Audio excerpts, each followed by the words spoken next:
componentes x y y de los vectores de la figura. En la figura tenemos 4 vectores. Para poder calcular las componentes de estos vectores, utilizaremos las siguientes ecuaciones. Vamos a considerar nosotros que la componente en x de cualquier vector, vamos a decir en este caso la componente de a en x, va a ser igual a la magnitud del vector por el coseno del ángulo que dicho vector forma con respecto al eje x positivo, medido ese ángulo desde el eje x positivo en sentido antihorario hasta llegar a nuestro vector. Entonces, ¿qué pasaría en el caso de nuestro vector a de la figura que tenemos? Podríamos nosotros hacer uso de esas ecuaciones y podríamos considerar también, para poder hacer uso de esa ecuación, de que el ángulo que formaría nuestro vector A con el eje X medido en forma antihoraria es un ángulo de 270 grados. Y podemos emplear nosotros esa ecuación. Sin embargo, nosotros podemos notar que nuestro vector A solo va a lo largo del eje Y negativo.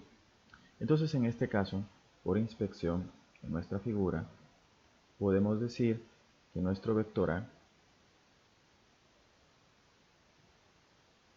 va a tener componente en X de 0 y una componente en Y igual a menos 8 metros, puesto que va dirigido en dirección Y negativa. Entonces, nuestro vector A, las componentes de nuestro vector A las podemos determinar de esa forma. Nuestro siguiente vector en la figura es el vector B. Para poder determinar las componentes del vector B, vamos a necesitar el ángulo medido desde x positivo hasta encontrar el vector, que sería este de acá.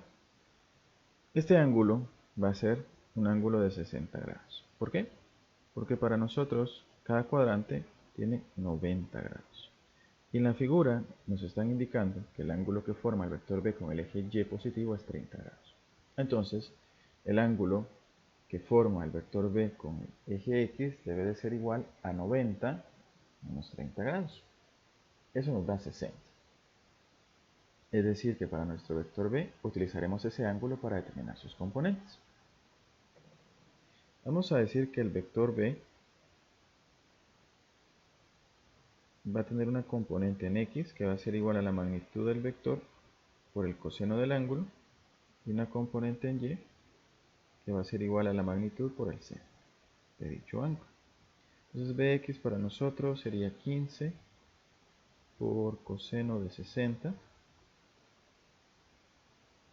y de Y va a ser 15 por seno de 60.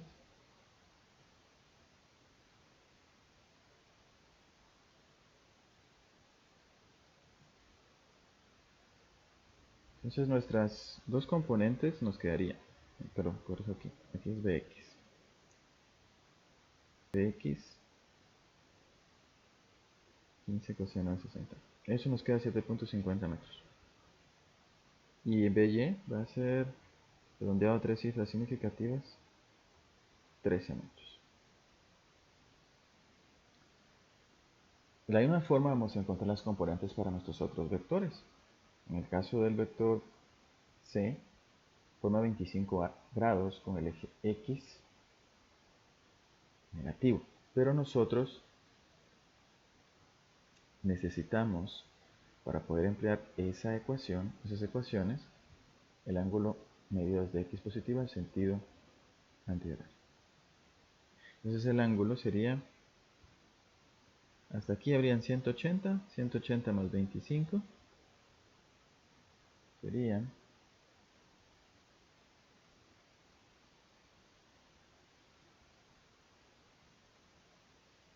un ángulo de 205 grados. Entonces, siempre que el ángulo esté medido de esta forma, desde el eje X positivo hasta encontrar a nuestro vector, siempre medido desde el eje X positivo en sentido antihorario, podemos considerar que la componente en X de nuestro vector va a ser igual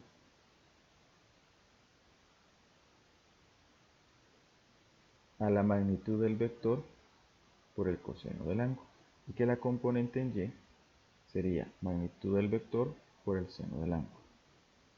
En el caso de cx nos quedaría 12 por el coseno de 205 y cy 12 por el seno de 205. Entonces,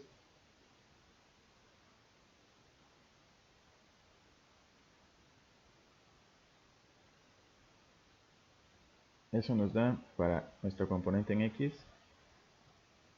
menos 10.9 metros y para nuestra componente en y menos 5.07 metros. Si nosotros revisamos las componentes del vector c, en este caso ambas nos quedan negativas, lo cual es consistente con la ubicación del vector c. Nuestro vector c está en el tercer cuadrante, que implica componente en x negativa y en y negativa. Nuestro vector b está en el primer cuadrante. Y en el cálculo de las componentes de nuestro vector b, ambas nos quedaron positivas, lo cual es congruente con la ubicación de ese vector. Y el último vector que tenemos nosotros que calcular sus componentes es el vector d. El vector d está en el segundo cuadrante, formando un ángulo de 53 grados con el eje y positivo.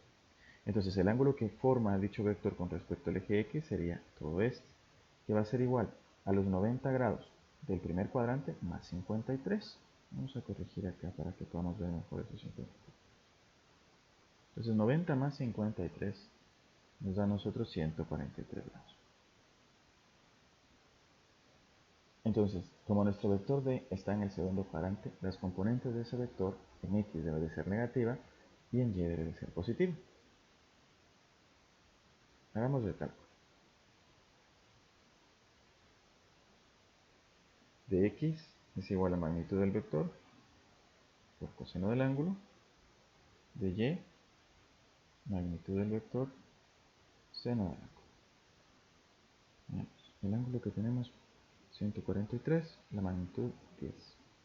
Entonces de x sería 10 por coseno de 143 y de y 10 por el seno de 143. Al efectuar el cálculo, nosotros obtenemos menos 7.99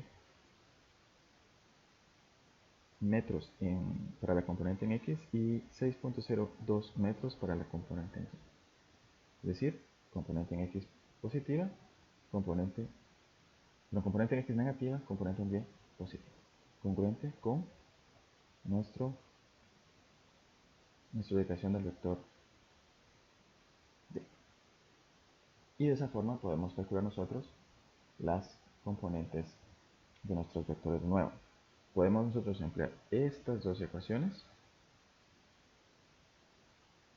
y considerar que nos van a dar a nosotros las componentes de nuestros vectores con los signos congruentes al cuadrante en que se encuentren, siempre y cuando ese ángulo θ esté medido desde el eje x positivo en sentido antihorario hasta encontrar al vector.